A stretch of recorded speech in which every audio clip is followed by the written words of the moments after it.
சமைச்சி மசாலா வகைகள் எல்லாமே ஃபர்ஸ்ட் குவாலிட்டி இன்க்ரீடியன்ட்ஸ் தான் பயன்படுத்துகிறோம்.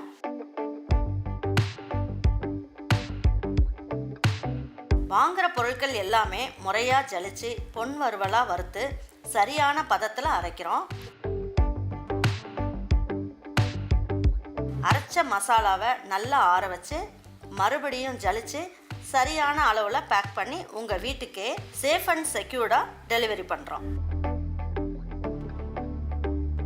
நம்ம மசாலா வகைகள் மற்றும் சத்து மாவு, ரெடிமேட் இட்லி மாவு, இடியாப்ப மாவு எல்லாமே நீங்கள் வாட்ஸ்அப் மற்றும் வெப்சைட்டில் ஆர்டர் பண்ணி வாங்கலாம். இதில் ரொம்ப முக்கியமான விஷயம், இது full and full pure homemade masala. நம்ம எல்லாருக்குமே ஆரோக்கியம் தானேங்க முக்கியம். இதில் நல்ல வெதுன்னு இருக்க தண்ணியை அதில் ஊற்றி வச்சிடலாம். அப்போ சீக்கிரமாக ஊறிடும். இதிலே என்ன பண்ணுவோம், ஒரு 1/4 ஸ்பூனோட கம்மியாக உப்பு போட்டுக்கலாம். உப்பு போட்டு நல்லா இது ஒரு 3 நிமிஷத்துக்கு அப்படியே மூடி இருக்கட்டும். இதை நல்லா புளிஞ்சு எடுத்துடலாம். அப்போ தான் இதோட வாசம்லாம் போயிடும். நல்லா இந்த அளவுக்கு நல்லா புளிஞ்சிருங்க. தண்ணி இல்லாமல் புளிஞ்சு எடுத்துக்கலாம்.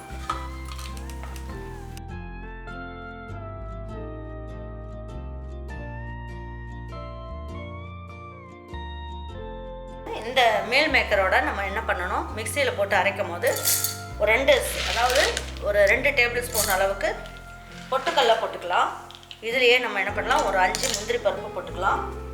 ஒரே ஒரு பச்சை மிளகாய், இஞ்சி பூண்டு பேஸ்ட் ஒரு 1/4 ஸ்பூன் அளவுக்கு, கொஞ்சமாக கொத்தமல்லி இலை. இதுலேயே கொஞ்சமாக நம்ம என்ன பண்ணலாம், லெமன் சாறு ஒரு 6-7 ட்ராப்ஸ் மட்டும் விட்டுக்கலாம். தேவையான அளவுக்கு உப்பு, சோம்பு ஒரு 1/4 ஸ்பூன். இதெல்லாமே பல்ஸில் போட்டு எடுத்துருவோம். ஃபஸ்ட்டு பாருங்க, ஓப்பன் பண்ணி பார்க்கலாம். இந்த அளவுக்கு எல்லாமே நல்லா பொடி ஆயிடுச்சு. இப்போ என்ன பண்ணலாம், நம்ம எடுத்து வச்சுருக்க மேல் மேக்கர் இருக்கு இல்லையா, இதை வேக வச்சு எடுத்து நல்லா தண்ணியில் அலசி நல்லா புளிஞ்சு வச்சுருக்கோம். இதையும் இதில் போட்டு நல்லா ஒரு வாட்டி அரைச்சிடலாம். அரைக்கும் போது கொஞ்சம் லேஸ் அப்படி அழுத்தி விட்டு அரைச்சிங்கன்னா சீக்கிரம் நைஸ் ஆகிடும். இதில் வந்து என்ன பண்ணலாம், 1 ஸ்பூன் அளவுக்கு, அதாவது உருண்டை பிடிக்கிறதுக்கு கரெக்டாக வருதான்னு பார்ப்போம்.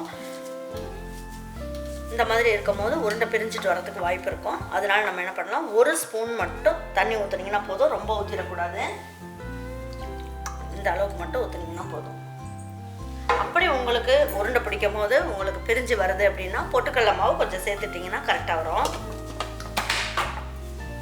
பாருங்க, இது வந்து நல்லா இந்த மாதிரி நான் ஊற்றின தண்ணி மட்டும்தான், அதுக்கப்புறம் எதுவுமே நம்ம ஊற்றலை. இப்போ எடுத்து பார்த்தீங்கன்னா இதை நல்லா உருண்டை பிடிக்கிறதுக்கு நல்லா வரும்.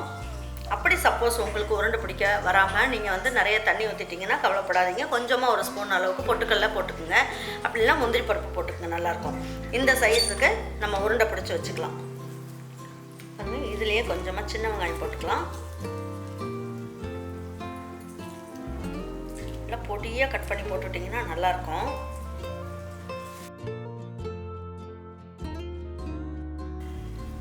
உங்களுக்கு தேவையான சைஸுக்கு நீங்கள் உருண்டை பிடிச்சிக்கங்க. நான் கொஞ்சம் இந்த சைஸ்னாலும் பிடிச்சிக்கலாம், அப்படின்னா சின்ன சின்ன உருண்டைகளாகவும் பிடிச்சிக்கலாம். பாருங்க, இந்த சைஸுக்கு உருண்டை பிடிச்சி வச்சுக்கலாம்.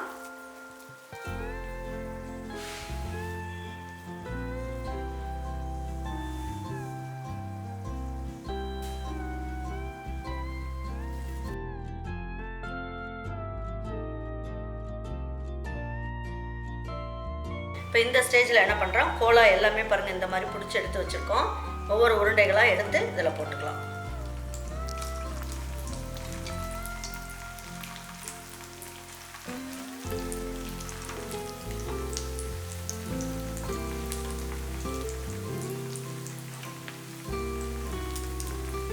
நம்ம தண்ணியெல்லாம் நிறைய ஊற்றாததுனால நான் சொன்ன அளவுலேயே நீங்கள் ஊற்றுனீங்கன்னா உங்களுக்கு இதே மாதிரி பிரிஞ்சு போகாமல் கோலா உருண்டை ஜம்முன்னு கிடைக்கும்.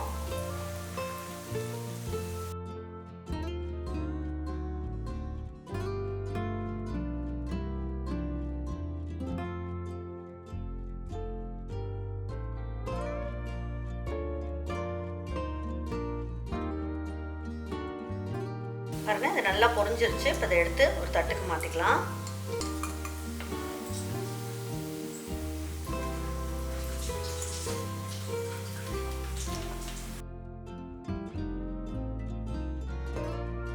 பாருங்க, பாருங்கள் நல்லா சாஃப்டாகவும் நல்லா மொறுமொறுன்னு வந்திருக்கு, எண்ணெயும் இழுக்கலை.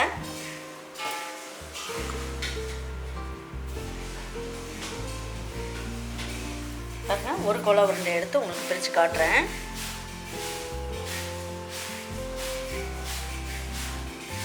பார்க்குறதுக்கு நல்லாயிருக்கு.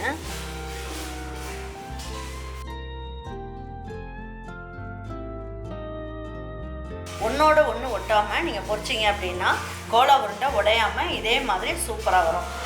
இதுக்காக நம்ம மட்டன்லாம் வாங்கி நம்ம செய்யணும்னு அவசியம் இல்லை. இந்த மீல் மேக்கர் வச்சுட்டு நல்ல அருமையான கோலா உருண்டை நல்லா ஜம்முன்னு செஞ்சாச்சு. இதே மாதிரி இருக்கிறத உங்கள் வீட்டில் இருக்கவங்களுக்கெல்லாம் செஞ்சு கொடுத்துட்டு அவங்களுக்கெல்லாம் பிடிச்சிருந்ததுன்னா லைக் பண்ணுங்கள், ஷேர் பண்ணுங்கள், சப்ஸ்கிரைப் பண்ணுங்கள், மறந்துடாமல் கமெண்ட்ஸ் பண்ணுங்கள்.